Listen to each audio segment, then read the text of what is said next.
We've got a new variation on Green-Black Reanimator with the Death Toll Precon led by Winter Cynical Opportunist. Now, I'm on the record saying I don't think that this particular commander is all that strong because of the steep cost of its Delirium trigger, along with the finality counters that it uses in its reanimation. But I want to see if I can make this deck a little more thematic using him at the front face, as well as make it just a little bit stronger. So let's get into it right now. So if you missed the reveal from the front face commanders a few weeks back, this is Winter Cynical Opportunist for 2 a black and a green. It's a human warlock, 2/5 with Death Touch.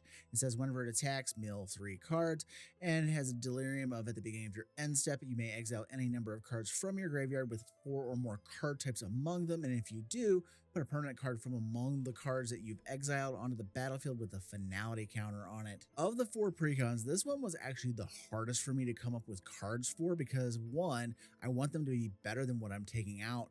2, I want them to be thematic.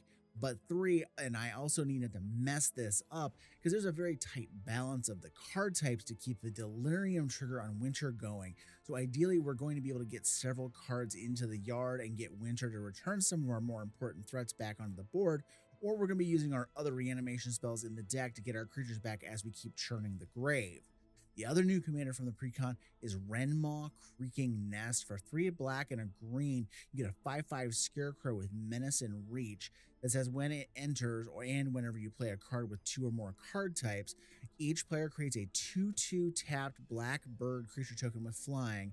The tokens are goaded for the rest of the game. I really like this card. It's unique. It can be really fun to build around and take advantage of, creating a bunch of crows to start pecking our opponents to death.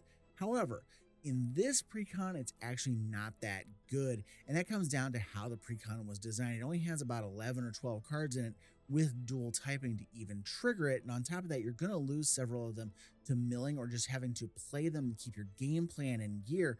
So every time you do one of those things, you lose a card to trigger Renmaw. This just Legend, it just demands that you build around it. It's not a knock on the card, it's just not good in this deck right out of the box. So as such, Renmaw is actually going to be the first cut from the deck.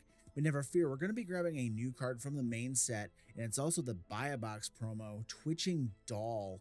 The doll gives us an on-theme way to ramp into Winter and our other larger threats, and if it dies, if it's been used a few different times beforehand, we get Spider tokens off of it, and it puts another dual-typed card into the graveyard for the Delirium shenanigans off of Winter. And moving along, we're going to be taking a look at the Planeswalkers that come in the precon. 4 is a pretty high amount for any deck not dedicated to a Super Friends type build, so it's nice to see they're supporting the deck by including so many for the Delirium.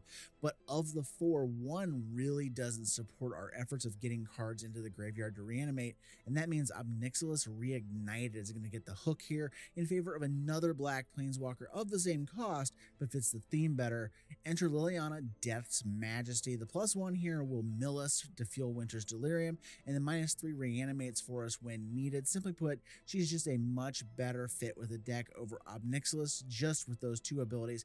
And if for some reason you get to the -7 and you need to, it can be a board wipe as long as no one in your playgroup is running a zombie deck. Next up, I'm going to be eyeing a sorcery that just kind of needs to go here, and that's Culling Ritual. On paper, this card looks really good, but in practice, I have never been happy with this card. It usually just ends up being stranded in my hand because it either hits nothing of my opponents or it punishes me more than it would them.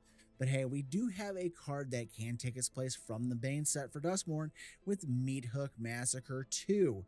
The sequel sucks compared to the original, but it's still pretty good here. We want reanimation spells, and even if we drop this for the 4 black mana and do nothing else but run creatures into combat or use removal spells, you have plenty of opportunities to reanimate not only your own creatures, but some of your opponents if they can't afford to pay the 3 life for each one that got destroyed. Either way, you're going to get something to help you win the game. Now, since we have plenty of ways to mill ourselves without forcing Winter into combat, I'm not a huge fan of Suspicious Bookcase, even though it does get a pretty nice remake of the art to match the feel of Duskmourn.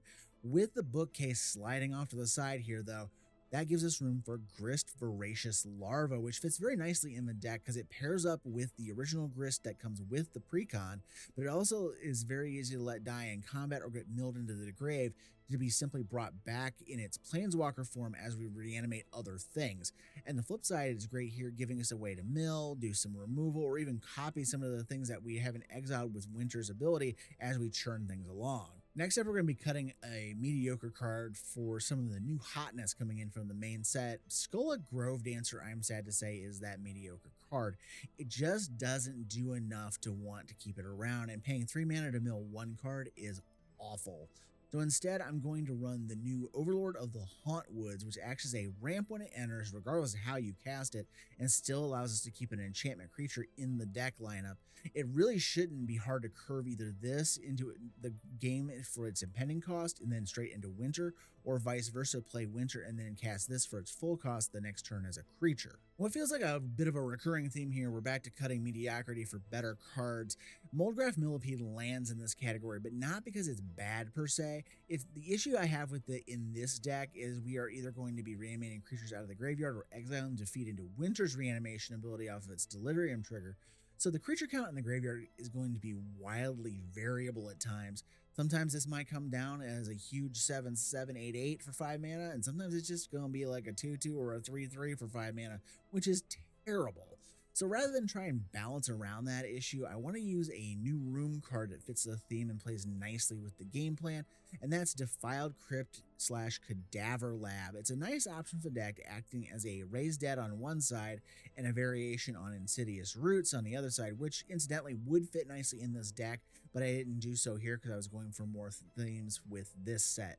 So instead, we're going to be reanimating and exiling things from the grave with Winter. We should be able to get several horror tokens off this to act as blockers or late game threats, and the Cadaver Lab side can even trigger that part as well. Now, 1/1 Death Touchers for 1 mana can be very useful at keeping big dumb things from trying to hit you, but when the selling point is a Delirium ability that only makes that 1/1 into a 3/3, like with the Gnarlwood Dryad, it's not something I want to keep for this deck. So instead, I'm going to include Hedge Shredder from the main set. This is going to allow us to get lands back from the grave as they're getting milled away by our various mill cards in the deck, including it itself on the attack. And then our last cut is going to be Carrion Grub. If this deck employed more creatures with large sizes, this might have been left alone in the deck, but the Precon's creature sizes really aren't all that high up there. We have an 8/8 in the deck at the top end, and then it goes straight on down the line, and that 8/8 actually exiles itself on death, so it's not even going to be in your grave unless it got milled there. And then from there on down, you're just getting 4 and 5 power creatures to work with and not much else, making the grub just kind of so-so. And a 4 mana mill isn't that great on its own, so instead I'm going to slot in Mesmeric Orb to work nicely with that Head Shredder we just slotted into the deck. It gives us a nice consistent mill to fuel the grave, and it makes it so every land that gets kicked off with the Head Shredder out there is going to offset one of the biggest issues you have when using Mesmeric Orb, which is the bursts of mill, messing with your mana and giving you mana screw situations. But when you pair it with the Shredder, every milled land comes right into play for us. And those are the changes I would make to the Death Toll Precon. Give us some nice thematic upgrades that work nicely in the deck. What do you guys think? Let me know down in the comments below. And as always, thank you for watching. Have a great day, and I will see you in the next video.